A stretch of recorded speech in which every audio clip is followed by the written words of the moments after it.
But I think you're trying to actually sensitize yourself to what's at stake for the society as a whole at both the individual and the collective level, right? Because in the end, all judgments about what should be done are based on predictions of effects of those actions on those particular dimensions of value, right? And so you can't get to a very competent technical discussion of what's a good public policy without first having identified what all the particular dimensions of value that are at stake in making a choice about whether to depart from the status quo in a particular way to produce a particular set of results. So there's a technical concept here that is somewhat useful because the economists and mathematicians speak about something that they call an objective function. And what an objective function is precisely the list of nominated dimensions of value that define all the relevant values that are at stake in a choice that you're going to make, all right? So that you can make a responsible choice anticipating what the effects are, all right? And the science part of that is making accurate predictions of the effects, all right?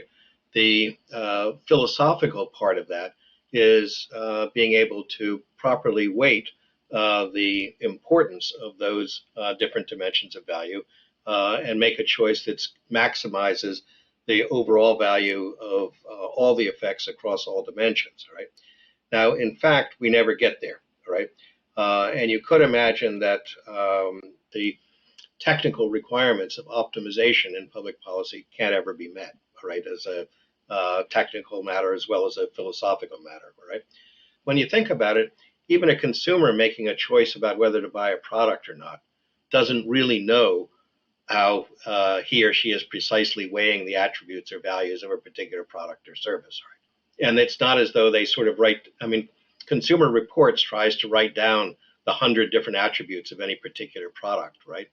So that you can make a rational choice.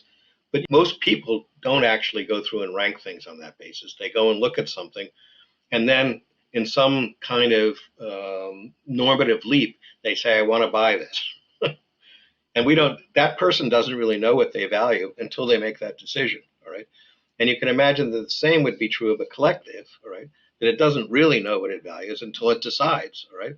So then what becomes important is the construction of a method of interrogation of our condition, if you will, that sets up for us a better picture than we started with about what's at stake and helps us understand the magnitude of the consequences on some of those values, and then says, okay, make your choice, right?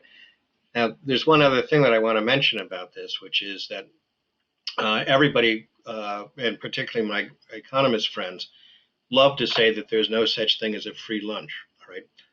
And what they imagine is that there are always going to be trade-offs among these things, in the sense that if I'm a citizen and I want more security and I'm willing to pay for it both in the tax dollars and threats of unfairness to my fellow citizens, all right, then I'm going to choose a different kind of police department than um, um, if I were interested in justice first and not so interested in cost, and would only take the kind of security that I could get if I were acting justly and fairly and with a just set of laws, right?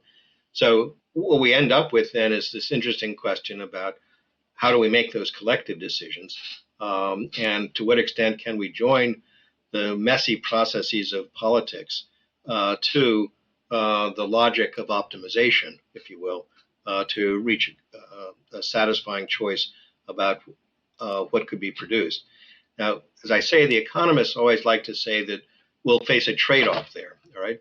But what's interesting is that they forget that in their conception, trade-offs are only necessary if the system is currently performing at what they call the production possibility frontier. That is, that if we've examined all the possibilities, all right, and we now see that we do face a trade-off because out there on the production possibility frontier, we have to make a trade-off. We have to choose more crime or more security or more justice or something like that, right?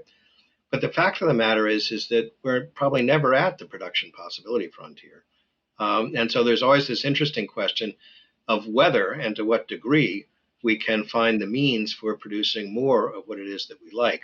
And it seems to me that we ought to, as a matter of just ordinary practice, assume that there are improvements that we can make on all dimensions until we do something and discover that we had to pay a price. Right?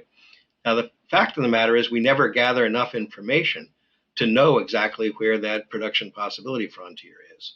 So the reason to focus on the multidimensionality of this idea of public value is to put pressure on us to begin accumulating experience along all the different dimensions of value that we're producing through different methods so that we can become smarter both with respect to the values and with respect to the methods of achieving it.